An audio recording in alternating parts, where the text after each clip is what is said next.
A very warm welcome to all of you. मैं हूं आपके साथ भावना शर्मा। भारत के विकास का ग्रोथ इंजन बन रहे उत्तर प्रदेश की राजधानी लखनऊ के मंच पर आज ये महामंच है न्यूज़ 18 नेटवर्क का, जिस पर करोड़ों व्यूअर्स का विश्वास टिका हुआ है। और यहाँ आए सभी सम्मानित अतिथियों का मैं स्वागत और सत्कार करती हूँ। आज का ये महामंच है graphic era deemed to be university presents news 18 Uttar Pradesh Uttarakhand Sushiksha Uttar Pradesh का, which is powered by Shri Ram Swaroop Memorial University and ERA Educational Trust and co-powered by Reliance Industries Limited। बीते कई वर्षों से देश के कोने कोने में करोड़ों व्यूअर्स की पहली पसंद बन चुका न्यूज़ 18 नेटवर्क न आप तक सबसे पहले सटीक खबरें पहुंचाता है, बल्कि आपसे जुड़े हर मुद्दे को उठा करके आपकी आवाज बनता है। जन सरोकार से जुड़े तमाम मुद्दों पर लगातार आपके लिए ऐसे कार्यक्रमों को साकार करता रहता है, जिसमें कि आज हम आपके लिए लेकर के आए हैं उत्तर प्रदेश किस तरह से सुशिक्षा की ओर आगे बढ़ रहा है। और आज इस महामंच पर हम उन्हीं लीडर से, उन्हीं एंटरप्रेन्योर से रूबरू होंगे जिन्होंने यहाँ के स्टूडेंट्स को, यहाँ की जो शिक्षा जगत है उसे आगे बढ़ाने के लिए अपना खास योगदान दे रहे हैं, अपनी तमाम वो कोशिशें कर रहे हैं। आज इस महामंच पर हमारे बीच बतौर मुख्य अतिथि इस महामंच की शोभा बढ़ाएंगे उत्तर प्रदेश के तकनीकी शिक्षा मंत्री श्री आशीष सिंह पटेल जी। साथ ही में अलग अलग पैनल डिस्कशंस में हमारे साथ तमाम वो लीडर्स मौजूद होंगे जिन्होंने अपनी मेहनत और डेडिकेशन से यहाँ के शिक्षा जगत को आगे बढ़ाने में अपना खास योगदान दिया है और लगातार दे भी रहे हैं।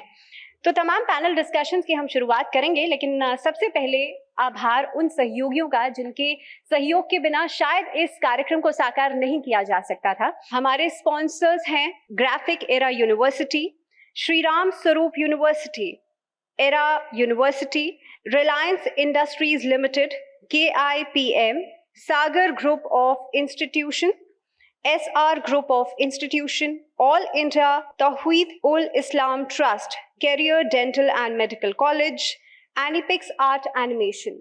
और अब हम इस कार्यक्रम को आगे बढ़ाएंगे, अपने पहले पैनल डिस्कशन की शुरुआत करेंगे, जिसके लिए मैं सबसे पहले स्टेज पर बुलाना चाहूंगी अपने सहयोगी शबाब को। शबाब प्लीज कम ऑन स्टेज। और इस पैनल डिस्कशन में, इस चर्चा में भाग लेने वाले अपने सबसे पहले पैनल डिस्कशन में रहेंगे mister Sunil Kumar Jhunjhunwala ji, secretary from Sagar group of institution. Please come on stage. एक बार जोरदार तालियां। हमारे अगले पैनलिस्ट होंगे doctor BM Dikshit, director student welfare and institute of natural science and humanity, Shri Ram Swaroop memorial university. और हमारे तीसरे पैनलिस्ट इस मंच पर होंगे मिस्टर ज़ो Ali Khan, director administration, era educational trust. इस कार्यक्रम की शुरुआत हम आपसे ही करेंगे झुंझुनवाला सर, क्योंकि जब बच्चा इंटर पास करता है तो उसके सामने प्रोफेशनल कोर्सेज को चुनने की एक बड़ी चुनौती होती है। किस तरह से आपका इंस्टीट्यूट उन बच्चों के लिए एक बेहतर प्लेटफॉर्म मुहैया कराता है, किस तरीके से आप बच्चों के लिए बेहतर भविष्य की परिकल्पना करते हैं? फार्मेसी एक ऐसा प्लेटफॉर्म है कि आज आने वाले समय में जो हमारे सरकार ने जिस तरह से हॉस्पिटल्स वगैरह मुहैया कराया है, उसके अंदर बच्चों को तुरंत इमीडिएट फैसिलिटी मिलती है फार्मेसी से। और फार्मेसी में 3 तरह के कोर्स होते हैं, diploma, bachelor and M.Pharma, master degree. अब आप ये देखिए कि हम लोगों के पास तीनों हैं और हम लोग जितनी बेहतरीन से बेहतरीन व्यवस्था हो सकती है बच्चों को प्रोवाइड करते हैं। और फार्मेसी करने में हमारे कॉलेज के बच्चों ने वो कीर्तिमान स्थापित किया है कि अब की बार 10 बच्चों का प्लेसमेंट हम लोग करवा पाए हैं और बहुत अच्छे अच्छे बच्चे हैं। फर्स्ट ईयर के बच्चे इस बार जो रिजल्ट आया है उसमें 82% और 88% तक की बच्चों ने रिजल्ट लिया है। हम लोग गांव जाते हैं, गांव के अंदर बच्चों को हम लोग मोटिवेट करते हैं कि आप लोग ऐसे ऐसे प्रैक्टिकल करिए, और वो कॉलेज में मोटिवेट होते हैं और कॉलेज में आते हैं। और हम लोग लंच के बाद सारे जितने क्लासेस हैं उनको सबको प्रैक्टिकल में कन्वर्ट कर देते हैं। महत्वपूर्ण बात कही आपने। मैं दीक्षित सर के पास आना चाहूंगा। आप अपने कॉलेज में किस तरीके के पैरामीटर्स तय करते हैं ताकि जो बच्चे आप तक पहुंचे, आपके इंस्टीट्यूट तक पहुंचे, उन्हें गुणवत्तापरक शिक्षा मिल सके?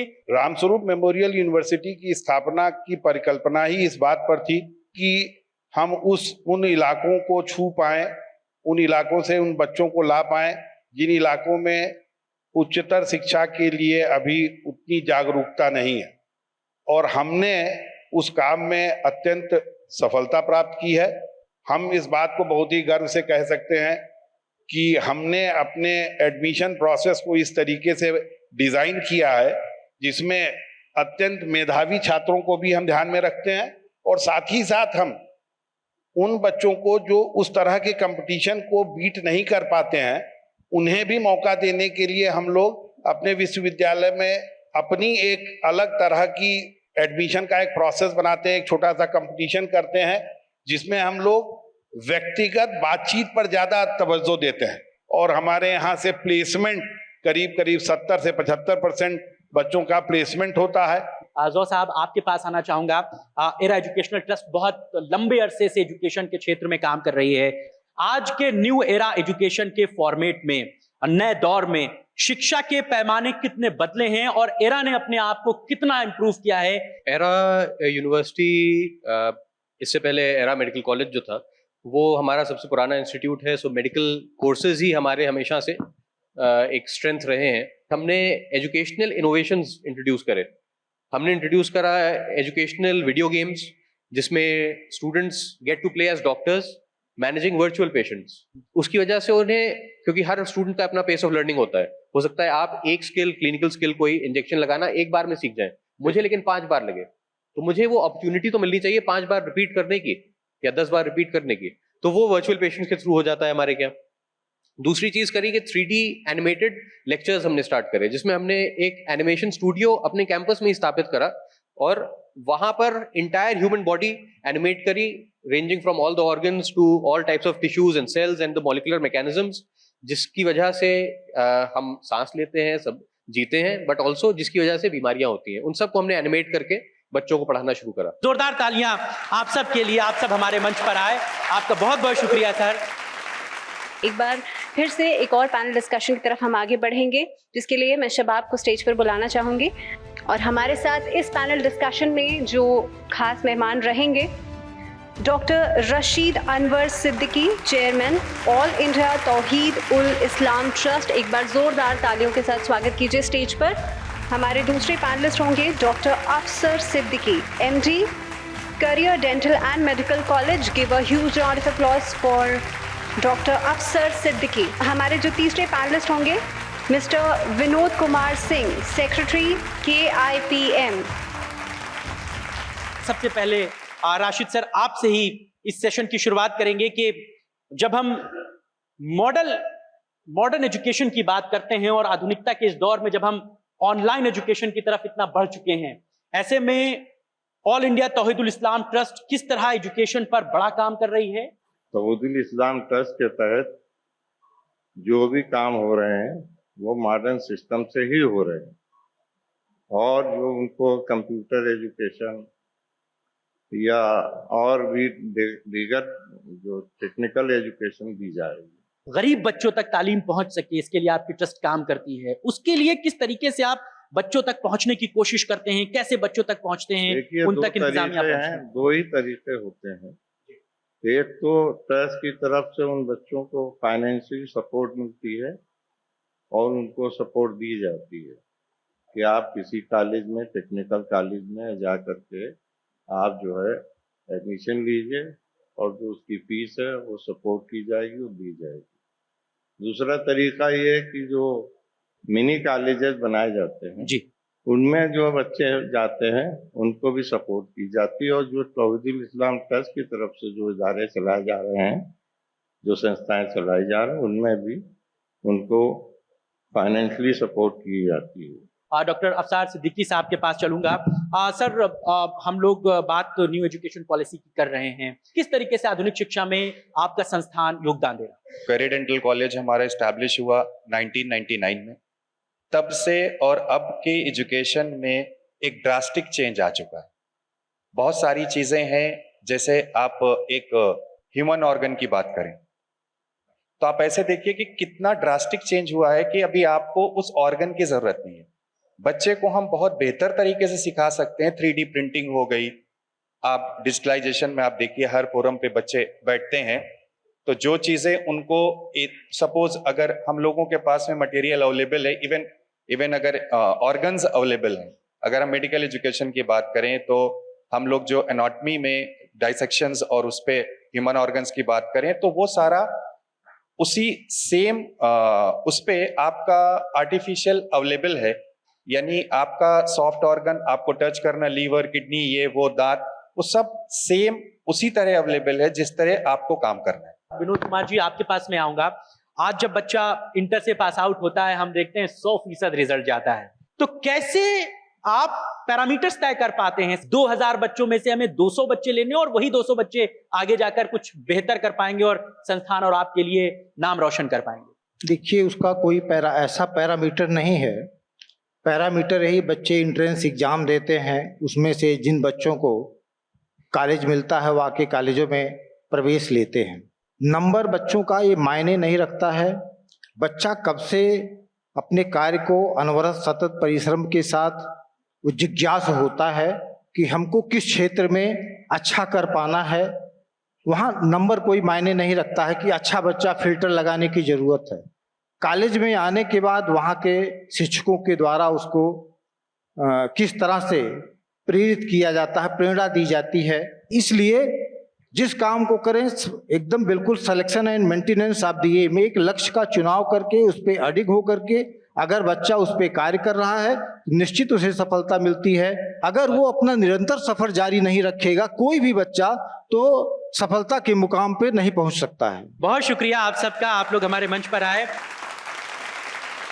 और हम अगले पैनल डिस्कशन की तरफ, अगली चर्चा की तरफ आगे बढ़ेंगे। अपने तीसरे पैनल डिस्कशन के लिए मैं सबसे पहले स्टेज पर बुलाना चाहूंगी अपने सहयोगी शबाब को। शबाब, प्लीज कम ऑन स्टेज। इसी के साथ हमारे इस चर्चा में जो शामिल होने वाले हैं लीडर्स, वो हैं mister Piyush Singh Chauhan, who is vice chairman SR group of institution, mister Pritam Kumar Singh, director Anipix art animation. पहले हम जोरदार तालियों के साथ स्वागत करेंगे हमारे माननीय मंत्री, हमारे बीच हैं आशीष पटेल जी, उत्तर प्रदेश सरकार में टेक्निकल एजुकेशन के मिनिस्टर। जोरदार तालियों से स्वागत कीजिए मंत्री जी का। और प्रीतम जी, आपके चर्चा की शुरुआत करेंगे। सबसे पहले तो जो एनीपिक्स आर्ट नाम है आपके संस्था का, आपके इंस्टीट्यूट का, इसके नाम के पीछे की क्या वजह है? क्यों इस तरीके के नाम का चयन किया? क्या इसके पीछे की कहानी? देखिए, जो नेम है एनीपिक्स आर्ट स्कूल ऑफ एनिमेशन, ये जो है 3 वर्ड के लेके बनाया मैंने। एक एनिमेशन का जो है हमने एनी वर्ड लिया हुआ है, और हम पिक्सल से जो है हमने पिक्स लिया हुआ है, और आर्ट से, यानी पूरा देखेगा तो 3 वर्ड को मिक्स करके बनाया है एनीपिक्स आर्ट। और स्कूल ऑफ एनिमेशन का जो मेन मीनिंग क्या है कि जब भी कोई बच्चा एनिमेशन या VFX या ग्राफिक्स करना चाहता है, तो मेन जो हमारा देखेंगे किसी भी सेक्टर में हो, जो हमारा मेन जो लर्निंग का देखा जाए बेस जो होता है स्कूल से ही स्टार्ट होती है। जब भी कोई बच्चा जब एनिमेशन में अपना करियर बनना चाहता है या ग्राफिक्स बनाना चाहता है या VFX में, तो जो उनका फंडामेंटल हो, तो आगे चल के आप कोई भी सॉफ्टवेयर आता है, कुछ भी अपडेट्स आते हैं, कोई भी नई टेक्नोलॉजी आती है, तो आपको कुछ प्रॉब्लम नहीं होती है। यही रीजन है कि हमने इसका जो नेम है स्कूल ऑफ एनिमेशन दिया हुआ है। बिल्कुल, बहुत महत्वपूर्ण बात कही आपने। पीयूष जी, आपसे अगला सवाल लेंगे। कहते हैं कि किसी बच्चे की जो सफलता होती है वो उसके गुरु की काबिलियत का पैमाना होती है। तो आपके संस्थान में कैसे बच्चों को आप ग्रूम करते हैं, कैसे बच्चों तक बेहतर एटमॉस्फेयर में एजुकेशन पहुंचाते हैं? इस न्यू एरा की एजुकेशन को लेकर के क्या आपका संस्थान बेहतर कर रहा है? हम लोग के संस्था में KG to PG सारे कोर्सेज हैं। करीब 16,000 बच्चे हम लोग की संस्था में पढ़ते हैं। हम लोग का BTech है, MTech है, इंटीग्रेटेड मैनेजमेंट है, एग्रीकल्चर पे जो आज के समय माननीय मंत्री जी के काम से काफी कुछ हम लोग रूरल बैकग्राउंड में भी कुछ एग्रीकल्चर के ट्रेनिंग सेंटर्स खोलते हैं। तो ये एक थोड़ा सा जो एक डिफरेंस है कि शहर के लोग गांव की तरफ के जो हैबिट है, कल्चर उधर बढ़ रहे हैं, और जो गांव ग्रामीण के लोग हैं वो थोड़ा शहर की तरफ बढ़ रहे हैं। तो मुझे लगता है कि इस कोविड के बाद से एक जो बड़ा परिवर्तन आया है, तो उस पर हम सब लोग को भी गौर करना चाहिए और देखना चाहिए। हम लोग वहाँ पे जब कोई बच्चा आता है तो हम लोग उसको पहले हम लोग आंकते हैं, उसका पूरा एक हम लोग एक जनरल से एक टेस्ट लेते हैं। उस टेस्ट में रहता है कि बहुत 4 या 5 चीजें उसमें लिखी होती हैं। उसमें बच्चे को हम लोग समझते हैं कि बच्चा कौन से क्षेत्र में ज्यादा माहिर है। बच्चा अगर अपना जैसे एक PCS या सिविल सर्विसेज की तरफ से जाना चाहता है, या बच्चा किसी खेल के दिशा में बढ़ना चाहता है, या बच्चा किसी कल्चरल प्रोग्राम की तरफ बढ़ना चाहता है, तो उस तरफ हम लोग उस बच्चे को ले जाते हैं। बहुत शुक्रिया, आप दोनों ने हमारे साथ मंच साझा किया और महत्वपूर्ण बातें बताई। हमारे बीच हमारे मुख्य अतिथि उत्तर प्रदेश के माननीय तकनीकी शिक्षा मंत्री आशीष सिंह पटेल जी हमारे बीच हैं। मैं चाहूंगी एक बार जोरदार तालियों के साथ एक बार स्वागत कर दीजिए मंत्री जी का। और जिस तरह से आप देख रहे हैं मंत्री जी कि आज का ये जो मंच है सुशिक्षा के बारे में हम बात कर रहे हैं, मैं चाहूंगी आप कीनोट के लिए आप कृपया मंच बताएं। न्यूज 18 उत्तर प्रदेश उत्तराखंड का मैं हृदय से धन्यवाद दे रहा हूं, विशेष रूप से आदरणीय मनमोहन जी का। सुशिक्षा उत्तर प्रदेश के इस अवसर पर सबसे पहले मैं उत्तर प्रदेश के शिक्षा क्षेत्र के विभिन्न क्षेत्रों से आए हुए सभी महानुभावों का मैं स्वागत करता हूं और अभिनंदन करता हूं। हमारी सरकार क्या कर रही है, चाहे तकनीकी शिक्षा का क्षेत्र हो, उच्च शिक्षा का क्षेत्र हो, तो मैं वहां से आपको कुछ बिंदु रखना चाहता हूं। माननीय प्रधानमंत्री जी का जो विजन है कि भारत को $5 ट्रिलियन की इकोनॉमी बनाना, और उसमें उत्तर प्रदेश जनसंख्यावार सबसे बड़ा राज्य होने के नाते उसकी जिम्मेदारी $1 ट्रिलियन इकोनॉमी की तय की गई है, और उसमें सबसे महत्वपूर्ण भूमिका अदा कर रहे हैं उच्च शिक्षा, तकनीकी शिक्षा, मेडिकल शिक्षा, कृषि शिक्षा के क्षेत्र में जो प्रोफेशनल्स निकल करके आ रहे हैं, उनकी बहुत महत्वपूर्ण भूमिका होने वाली है। माननीय मुख्यमंत्री जी के नेतृत्व में हमारी जो सरकार है उसका शिक्षा पर विशेष ध्यान है, और लगातार माननीय मुख्यमंत्री जी के नेतृत्व में हम लोग उस पर मंथन करते रहते हैं। हमारी सरकार सरकारी क्षेत्र में जो स्थापित विश्वविद्यालय हैं, डिग्री कॉलेजेस हैं, इंजीनियरिंग कॉलेजेस हैं, मेडिकल कॉलेजेस हैं, उनके अतिरिक्त जो निजी क्षेत्र के विश्वविद्यालय हैं या संस्थान हैं, उनको भी बेहतर परफॉर्मेंस देने के लिए लगातार प्रेरित करती रही। आप सबके सहयोग से सरकार के दिशा निर्देशन में, माननीय मुख्यमंत्री जी के दिशा निर्देशन में जो NIRF रैंकिंग प्राप्त कर रही है, वो भी बहुत सारा उत्तर प्रदेश की तकनीकी शिक्षा से लेकर के उच्च शिक्षा सब में परिवर्तन ला रहा है। मैं खुद इंजीनियरिंग का स्टूडेंट रहा हूं, तो मुझे तो बड़ा अच्छा लगता है जब मैं ये देखता हूं कि हमारे जो स्टूडेंट मुझसे पहले, जब मैं सुनता था मुझसे सीनियर्स थे कि वो अपने इंजीनियरिंग की शिक्षा लेने के लिए, मेडिकल की शिक्षा लेने के लिए या कोई और हायर एजुकेशन के लिए दूसरे राज्यों में जाते थे, वो स्टूडेंट अब हमारे उत्तर प्रदेश में ही रुकना प्रारंभ कर दिए और यहाँ पर अपनी शिक्षा ग्रहण कर पा रहे हैं, क्योंकि उनको अब वो गुणवत्तापूर्ण शिक्षा आप सबके माध्यम से प्राप्त हो रही है। इसके लिए मैं आप सबको बधाई देता हूं। मैं आज इस अवसर पर आपको जानकारी देना चाहता हूं, हमारे पास तकनीकी शिक्षा विभाग में 600 से ज्यादा डिग्री कोर्सेज के संस्थान हैं, 900 से ज्यादा फार्मेसी के संस्थान डिप्लोमा में हैं। कुल मिलाकर के हमारे पास जो Uttar Pradesh technical education department के पास एक बड़ा ह्यूज इंफ्रास्ट्रक्चर है, प्राइवेट गवर्नमेंट दोनों का मिला करके। और मैं तकनीकी शिक्षा मंत्री और विभाग के मुखिया होने के नाते मैं इतना आप सबको आश्वस्त करना चाहता हूं, प्रदेश की जनता को भी आश्वस्त करना चाहता हूं कि हमारे माननीय मुख्यमंत्री योगी आदित्यनाथ जी के नेतृत्व में प्रारंभिक शिक्षा विभाग हैसल फ्री वातावरण बना करके प्रदेश के बच्चों को, विशेष रूप से उन बच्चों को जिनके लिए तकनीकी, मेडिकल, हायर एजुकेशन उनके जीवन को आगे बढ़ाने के लिए महत्वपूर्ण भूमिका अदा करता है, ऐसे बच्चों को हायर क्वालिटी का एजुकेशन आप सबके सहयोग से प्रदान करने के लिए तत्पर है। सरकार की ओर से मैं आपको आश्वस्त करता हूं कि आपको जिस प्रकार की मदद चाहिए, मंत्री के रूप में मैं आपके साथ मजबूती से खड़ा हूं। मैं पुनः अपने माननीय मुख्यमंत्री जी को धन्यवाद देना चाहता हूं, जिनके नेतृत्व में उत्तर प्रदेश का शिक्षा क्षेत्र $1 ट्रिलियन इकोनॉमी को प्राप्त करने के लिए अपनी महत्वपूर्ण भूमिका अदा कर रहा है। और मुझे बड़ा गौरव हो रहा है, बहुत सारी यूनिवर्सिटीज विदेश की भी उत्तर प्रदेश में अपना कैंपस खोलना चाहती हैं। मैं तो आप सबसे आग्रह करूंगा, ऐसे मौकों का आपको फायदा उठाना चाहिए। सरकार आपकी मदद करने के लिए तैयार है। मैं पुनः आप सबको ढेर सारी बधाई और आभार व्यक्त करते हुए अपनी बात को समाप्त करता हूं। जय हिंद, जय Bharat.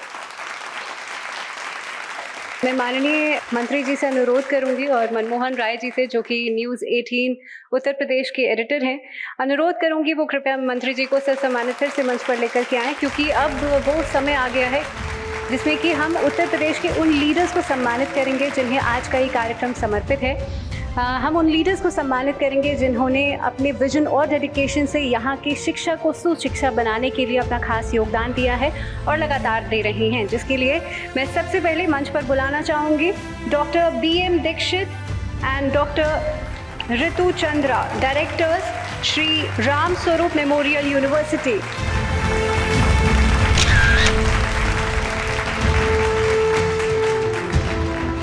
Hari Shankar, Head Operations from ERA University.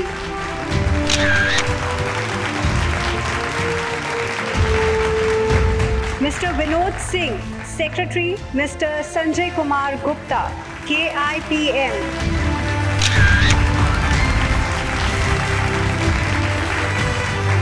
Mr. Sunil Kumar Jhunjhunwala, Secretary, Sagar Group of Institution.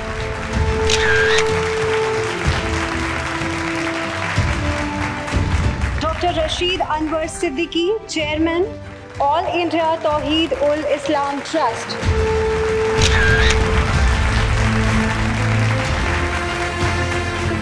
Dr. Afsar Siddiqui, MD, Career Dental and Medical College.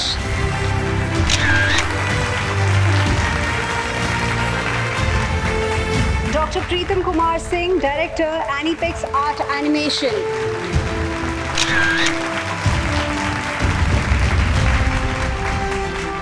Mr. Piyush Singh Chauhan, Vice Chairman, SR Group of Institution.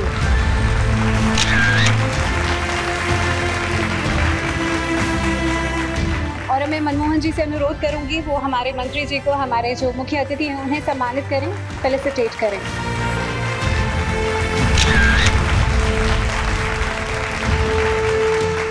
मंत्री जी, आपका बहुत बहुत धन्यवाद। आपने इतना कीमती समय हमारे लिए निकाला और इतनी खास जानकारी हमें दी। और मनमोहन जी, आपसे रिक्वेस्ट करूंगी आप कृपया मंच पर आएं और थैंक्स गिविंग स्पीच के साथ हमारे सभी अतिथियों को संबोधित करें। धन्यवाद हमारे सभी डेलीगेट्स का, जो पार्टिसिपेंट्स थे, जो सब लोग आए, हमारे क्लाइंट्स और सपोर्टर्स, ऑडियंस। हम लोग ने यहाँ सुशिक्षा के माध्यम से वक्त वक्त पे हम लोग ये इवेंट करते हैं लखनऊ में और अलग हिस्सों में यूपी के, जिसपे कि हम लोग उस वक्त के, उस डिपार्टमेंट के, उस सेक्टर के ज्वलंत मुद्दों पे डिस्कशंस और आगे क्या करना चाहिए, क्या रूपरेखा होनी चाहिए, विभिन्न स्टेक होल्डर्स की क्या डिमांड है, क्या इम्प्रूवमेंट होनी चाहिए, ये कोशिश करते हैं ताकि आपकी बात सरकार के बीच, सरकारी लोगों के सामने और उनकी बात आपके सामने एक आ सके, एक माध्यम बन सके, एक पैनल बन सके। उसी के तहत इस शिक्षा का आज आयोजन हुआ है। आप लोग सभी लोगों का बहुत धन्यवाद करना चाहता हूँ। यहाँ एक सार्थक डिस्कशन हुआ और इसका एक रिपोर्ट भी हम लोग मंत्री जी को, गवर्नमेंट को सबमिट करेंगे। उम्मीद करता हूँ आगे हम लोग का सिलसिला ऐसे ही जारी रहे। बहुत बहुत धन्यवाद। थैंक यू मनमोहन जी। और आज का हमारा ये संवाद, अलग अलग मुद्दों पर हमने बातचीत करी। शिक्षा को सुशिक्षा किस तरह से उत्तर प्रदेश में बनाया जा रहा है, किस तरह से आप लीडर्स जो है यहाँ पर अपना खास योगदान दे रहे हैं, ये जो पूरा संवाद है वो सार्थक रहा। और अब वक्त है इस कार्यक्रम को विराम देने का। This is your host Bhavna Sharma, signing off for today. आप सबकी प्रेजेंस के लिए आपका तहे दिल से शुक्रिया।